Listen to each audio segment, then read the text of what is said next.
Sir இப்போ வந்து sensor குடுக்கப்பட்டதே, அதாவது ஜெயிலர் பார்த்தவங்களா இருக்கட்டும், கூலி பார்த்தவங்களா இருக்கட்டும், எல்லாருமே அந்த அளவுக்கு அடல்ட் கன்டென்ட் இதுல இல்லையே! இல்ல. ம். அவங்க ஏ சர்டிஃபிகேட் எதுக்கு குடுத்தாங்கன்னு நீங்க புரிஞ்சுக்கிட்டீங்கன்னா, அவங்க எனக்கு வந்து ஒரு இது திருப்பி திருப்பி ரீஜனல் ஆஃபீஸ்ல இருக்கவங்கலாம் சொல்லுவாங்க. இது குழந்தையோட நீங்க இந்த காட்சிய பார்க்க முடியுமா? இப்போ ஒரு மனிதன உட்கார வச்சு, ஒரு சேர்ல உட்கார வச்சு பஸ்மமாக்குறீங்க. அவன் சாம்பல் ஆவுறான். இது குழந்தைக்கு காமிச்சா குழந்தை எப்படி ஃபீல் பண்ணும்?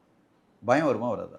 அப்ப இப்படிலாம் நடக்குமா? அப்படின்னு குழந்தை ஒண்ணு ஒரு ஒரு பெண் குழந்தை கேட்டாலோ, ஒரு ஆண் குழந்தை கேட்டா ஒரு ஆண் குழந்தை கேட்டு இதையே பண்ண ஆரம்பிச்சா எப்படி இருக்கும்? ம். நான் ஒண்ணு உருவாக்குறேன்னு பண்ணாலோ, இல்ல ஒரு பெண் குழந்தை பார்த்துட்டு பயந்து போயிட்டாலோ, எந்த அளவு பாதிக்கும்ல? எதுக்காக 18+ பண்றாங்க அப்படின்றத ஒண்ணு பார்க்கணும். அந்த காட்சி அமைப்பு இருக்குல்ல, அந்த காட்சி வந்து படம் ஃபுல்லா இருக்கு.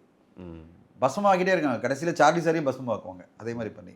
அப்போ ஒரு காட்சி அமைப்பாவே அது வந்து குழந்தைகள் பார்த்தாலே வீக் ஹார்ட்டடான குழந்தைகள் பார்த்தாலே பயப்படுவோம். அது எப்படி நான் காமிக்க முடியும்? ம். எப்படி நான் வந்து 13+ போட முடியும்? இதுதான் அவங்க கேட்டிருப்பாங்க. ஆனா அத மாத்தவே முடியாது. ஏன்னா அதானே கோர் கதை.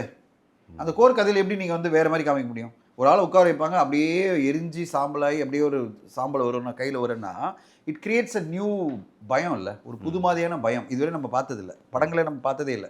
ஏதோ ஒரு படத்துல பார்த்திருப்போம். ஆனா ஒரு காட்சியில பார்த்திருப்போம்.